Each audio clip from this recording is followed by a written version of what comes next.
The Honourable Member for Newton North Delta. Thank you, Mr. Speaker, and I want to thank my colleague for her intervention and the amazing work she does on her file and back in her riding as well.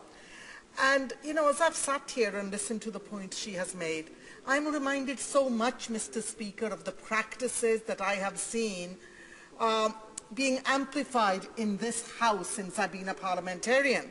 Since I have come to this House, I've had my eyes opened and I've seen our parliamentary democracy at work. And unfortunately, what I have seen is Parliament or the majority in the House over and over again using closure, time allocations or other tactics to shut down debate. During question period, what we see are colleagues across the way, ministers, Prime Minister, Cabinet Ministers, parliamentary secretaries, getting up time and time again and answering questions in such a way that those who are outside of this House, as well as those of us who are inside the House, are left wondering, what was the question? Because the answers are totally unrelated.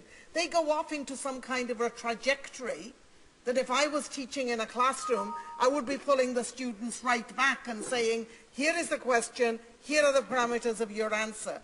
And in a similar way, here we had a very, very serious issue in the House before this Parliament and before the Speaker. And that issue was of contempt. Contempt.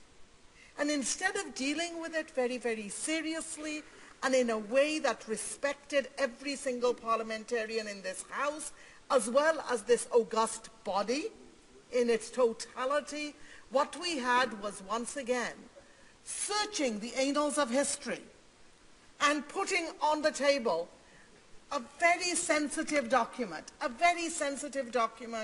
that all of us had had considerable debate on, and that should be debated, but it should be debated in a deliberative way.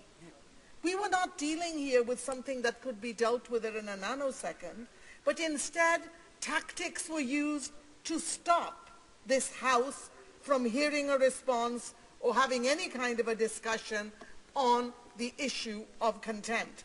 And, you know, Mr. Speaker, I know that I'm probably getting very close to stretching my time limits. So the question I have for my colleague is, how do you feel the actions that were taken disrespected the process we have for dealing with committee reports?